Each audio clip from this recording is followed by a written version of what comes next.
রাতারাতি কোটিপতি হওয়া এক জিনিস আর প্রেসিডেন্টের চেয়ারে বসেই বিলিয়নিয়র ডলারের সম্পদের মালিক হওয়া ভিন্ন জিনিস। ইতিহাসে অনেক মার্কিন প্রেসিডেন্ট ক্ষমতা পেয়েছেন, কেউ খ্যাতি অর্জন করেছেন, আবার কেউ রেখে গেছেন রাজনৈতিক উত্তরাধিকার।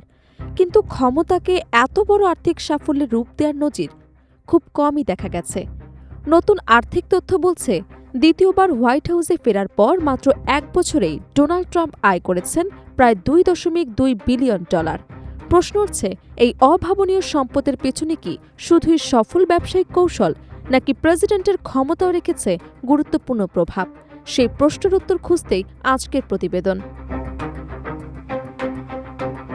মার্কিন ইতিহাসে দীর্ঘদিন ধরেই প্রেসিডেন্টদের ব্যক্তিগত ব্যবসা এবং সরকারি দায়িত্বের মধ্যে স্পষ্ট দূরত্ব বজায় রাখার একটি অলিখিত সংস্কৃতি ছিল।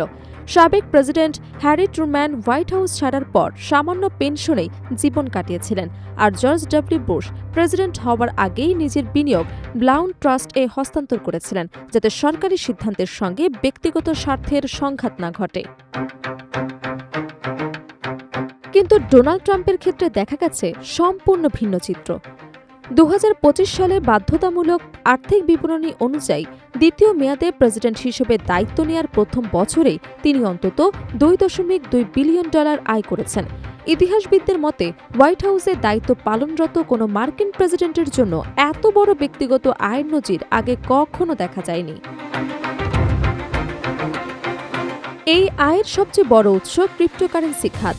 আর্থিক বিবরণী অনুযায়ী শুধু ডিজিটাল সম্পদ থেকে ট্রাম্পের আয় প্রায় $1.4 বিলিয়ন। ট্রাম্প এবং তার ছেলেদের প্রতিষ্ঠিত ওয়ার্ল্ড লিবার্টি ফাইন্যান্সিয়াল থেকে তার কোম্পানিগুলো প্রায় $80 কোটি পেয়েছে। এর মধ্যে ক্রিপ্টো টোকেন বিক্রি থেকে এসেছে $52 কোটি বেশি এবং শেয়ার বিক্রি থেকে $25 কোটিরও বেশি। পাশাপাশি নিজের ট্রাম্প মেমে কয়েন বিক্রি করে তিনি আরও প্রায় $63 কোটি 50 লাখ আয় করেছেন।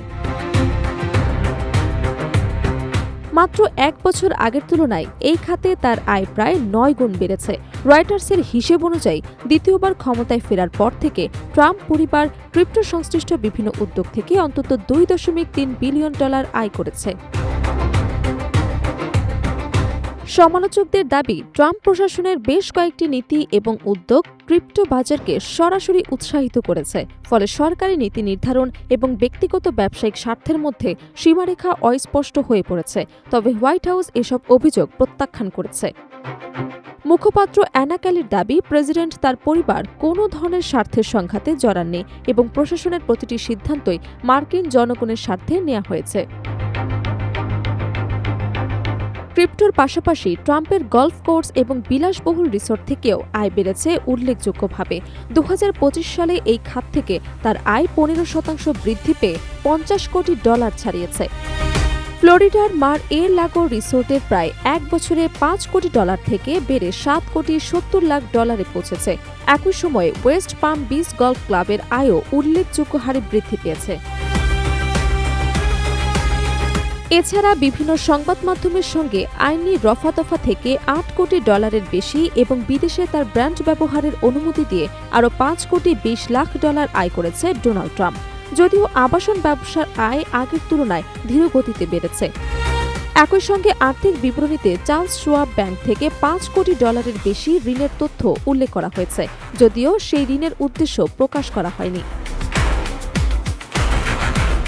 সব মিলিয়ে ট্রাম্পের সর্বশেষ আর্থিক বিবরণী শুধু তার বিপুল সম্পদ বৃদ্ধির চিত্রই তুলে ধরেনি, বরং নতুন করে প্রশ্ন তুলেছে ক্ষমতায় থাকা অবস্থায় ব্যক্তিগত ব্যবসা কতটা গ্রহণযোগ্য, আর প্রেসিডেন্টের নীতিগত সিদ্ধান্তের সঙ্গে সেই ব্যবসার সম্পর্ক কোথায় গিয়ে শেষ হয়।